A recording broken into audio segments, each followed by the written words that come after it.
एक शांत पहाड़ी गांव में एक युवक रहता था। नाम था धर्मो। धर्मो मेहनती था, पर उसका मन हमेशा उखड़ा रहता था। काम कोई भी हो, लकड़ी काटना, खेत जोतना, घर संभालना, हर चीज़ उसे बोझ लगती थी। गांव वाले कहते, धर्मो काम से नहीं, अपने ही विचारों से थक जाता है। और सच भी यही था। छोटी छोटी बात उसे बड़ा पहाड़ लगती। एक दिन तब उसका मन बिल्कुल टूट गया जब तेज़ बारिश से उसका मकान का आधा छप्पर गिर गया। वो थका हारा घर लौटा, बैठ गया और अपनी माँ से बोला, अम्मा, ये ज़िंदगी मेरे बस की नहीं। हर दिन एक नया दुख, एक नई मुसीबत। अम्मा ने धीरे से कहा, जवाब बाहर मत ढूंढ धर्मो। कभी पहाड़ से पूछ, कभी नदी से पूछ। दुनिया हर मुश्किल का संदेश छुपाई बैठी है। धर्मो ने उस रात देर तक सोचा। अचानक उसे अपने दादा की कही एक बात याद आई। जंगल के किनारे एक बूढ़े फकीर रहते हैं जो परेशान लोगों को रास्ता दिखाते हैं। अगली सुबह वो उन्हें खोजने निकल पड़ा।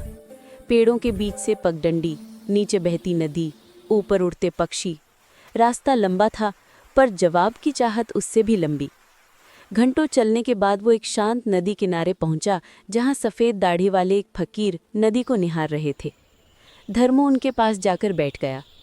कुछ देर की चुप्पी के बाद फकीर बोले, बोलो बेटा, मन इतना भारी क्यों है? धर्मो के आंसू बह निकले। हर काम मुश्किल है बाबा, हर दिन नई परेशानी, मैं थक गया हूँ। फकीर ने पास रखी एक खाली टोकरी उठाई और बोले, इसे लो और नदी में जितने कंकड़ मिले सब इसमें डालते चलो। धर्मो हैरान था, पर मान गया। वो कंकड़ उठाता गया, छोटे बड़े, हल्के भारी, सब टोकरी में डालता गया। कुछ देर बाद टोकरी इतनी भारी हो गई कि उठाए नहीं उठ रही थी। थका हुआ वो फकीर के पास लौट आया।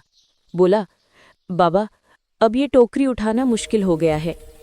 फकीर मुस्कुराए, तो रख दो इसे ज़मीन पर। धर्मो ने टोकरी ज़मीन पर रख दी। तुरंत उसे राहत मिली, कंधों का बोझ उतर गया। फकीर बोले, जिंदगी भी इसी टोकरी जैसी है। मुसीबतें खुद नहीं आती, हम उन्हें उठा उठा कर साथ लिए फिरते हैं। और सबसे अजीब बात जानना चाहते हो? धर्मो चुपचाप सुन रहा था।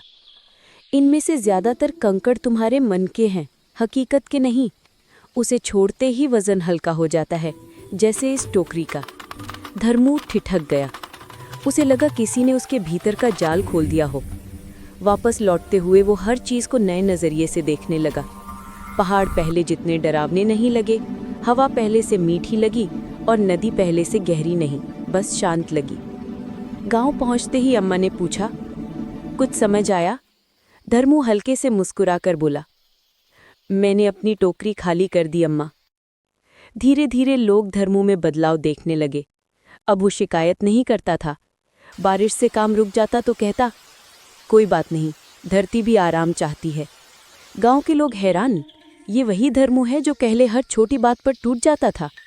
अब हर शाम वो गांव के बच्चों और लोगों को एक बात समझाता, समस्या बड़ी नहीं होती, हम उसे उठाते उठाते बड़े हो जाते हैं। जिस दिन छोड़ दोगे उसी दिन जीना सीख जाओगे। गांव में धीरे धीरे एक नई रोशनी आई। लोग भागना कम, समझना ज़्यादा सीखने लगे।